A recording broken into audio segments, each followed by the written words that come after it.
ತುಮಕೂರು ಜಿಲ್ಲೆ ತುಮಕೂರು ಗ್ರಾಮಾಂತರ ತಾಲೂಕಿನ ಸೋರೆಕುಂಟೆ ಗ್ರಾಮ ಪಂಚಾಯಿತಿ ವ್ಯಾಪ್ತಿಯಲ್ಲಿ ಸ್ವಚ್ಛತೆಯೇ ಕಾಣೆಯಾಗಿದೆ. ಕರ್ನಾಟಕ ಸರ್ಕಾರವು ಸ್ವಚ್ಛ ಶನಿವಾರ ಹಾಗೂ ಸ್ವಚ್ಛತೆಯ ಬಗ್ಗೆ ಅರಿವು ಸಹಾಯವಾಣಿಗಳನ್ನು ನೀಡಿದೆ ಮತ್ತು ಸ್ವಚ್ಛತೆಗೆ ಹೆಚ್ಚಿನ ಆದ್ಯತೆ ಸಹ ನೀಡಿದರೂ ಈ ಗ್ರಾಮ ಪಂಚಾಯಿತಿಯ ಜನಪ್ರತಿನಿಧಿಗಳ ನಿರ್ಲಕ್ಷ್ಯವು ಮತ್ತು ಅಧಿಕಾರಿಗಳ ಅಸಹಾಯಕತೆಯಿಂದ ಸೋರೆಕುಂಟೆ ಗ್ರಾಮದ ದೊಡ್ಡವೀರನಹಳ್ಳಿ ರಸ್ತೆಯಲ್ಲಿ ಚರಂಡಿ ಇಲ್ಲದೆ ಇರುವುದರಿಂದ ರಸ್ತೆಗೆ ದಿನಬಳಕೆಗೆ ಉಪಯೋಗಿಸಿದ ನೀರನ್ನು ಬಿಡುವುದರಿಂದ ರಸ್ತೆ ಹಾಳಾಗಿದೆ ಮತ್ತು ರಸ್ತೆಯಲ್ಲಿ ಕಸದ ರಾಶಿಗಳಿಂದ ಗ್ರಾಮವು ಕೂಡ ಹಾಳಾಗಿದೆ ಎಂದು ಸೋರೆಕುಂಟೆ ಗ್ರಾಮದ ಗ್ರಾಮಸ್ಥರುಗಳು ತಿಳಿಸಿದ್ದಾರೆ.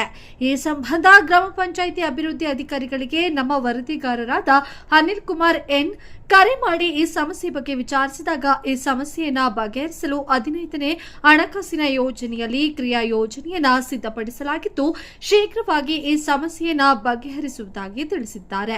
ಇನ್ನು ಎಷ್ಟು ದಿನಗಳಲ್ಲಿ ಈ ಸಮಸ್ಯೆ ಬಗೆಹರಿಯುತ್ತದೆ ಎಂದು ಕಾದು ನೋಡಬೇಕಾಗಿದೆ. ಸೋರೆಕುಂಟೆ ಗ್ರಾಮಸ್ಥರು